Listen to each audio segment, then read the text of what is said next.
Welcome, fellow student of prophecy. Today we're diving into the Patmos Challenge, a unique examination of the letters to the 7 churches in Revelation.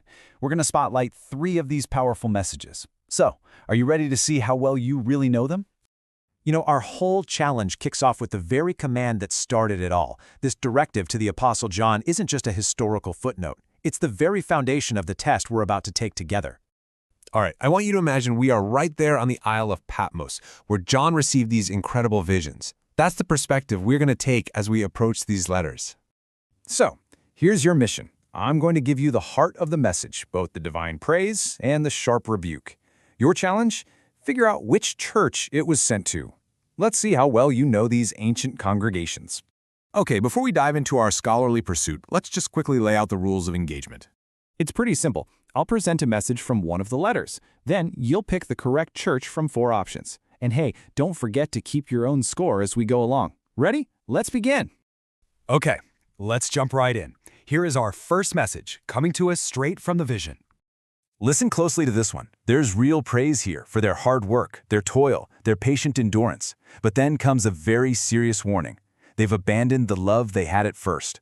A complete loss of that primary devotion. So, which church received this heavy message? Take a moment, look at the options, and make your choice. And the correct answer is Ephesus. If you chose B, go ahead and give yourself a point. You can find this full letter in Revelation chapter 2, verses 1 through 7. Now this is where it gets really interesting. The context here is just fascinating. Ephesus wasn't some backwater town. It was a huge Roman trade hub, home to the massive temple of Artemis. This means the church there was operating in a very busy, very pagan world. And while they were doctrinally sound, the message suggests their busyness for God was actually replacing their love for God. It's a powerful, timeless warning that service can never be a substitute for devotion. All right, 1 for 1. Let's move on to our second letter. And let me tell you, this next message is incredibly direct. Wow. I mean, that is an incredibly stark indictment. It's talking about a church that on the outside looked vibrant and active, but spiritually on the inside it was completely inert. This is a huge warning against a faith that's all reputation and no reality.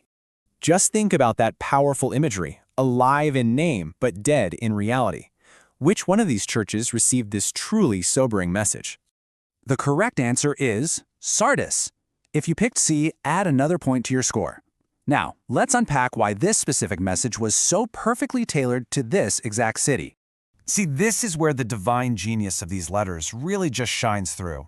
Sardis was a city that was literally coasting on its past reputation. It was once a great, glorious capital, but by this point, its glory had faded. But the most telling detail? It's about its Acropolis. It was supposed to be unconquerable, but it was captured not once, but twice because the guards simply weren't paying attention. So when the church was told to wake up, it would have hit them like a lightning bolt, connecting their own city's history of complacency to their spiritual condition. All right, here we go. Our final test in this explainer.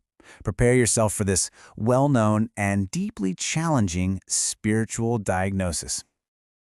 This might be one of the most vivid and convicting rebukes in all of Scripture.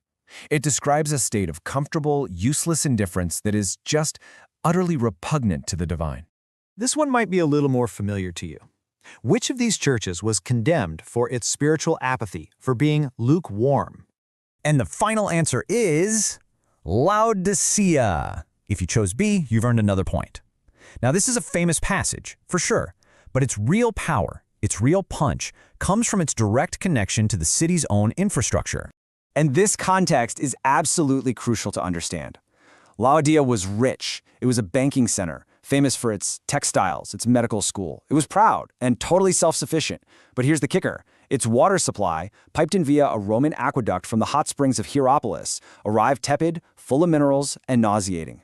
The people living there would have immediately and viscerally understood the metaphor of their own distasteful, lukewarm water being compared to their spiritual condition.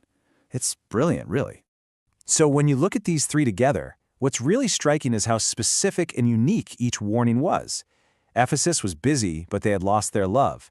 Sardis looked alive, but it was spiritually dead.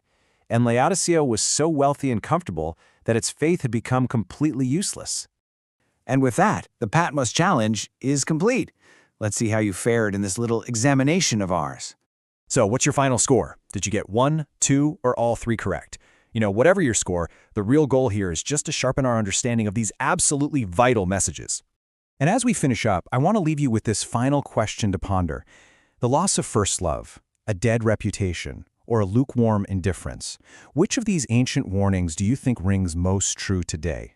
It's a thought to carry with you as you continue your own studies of these incredible letters from Patmos.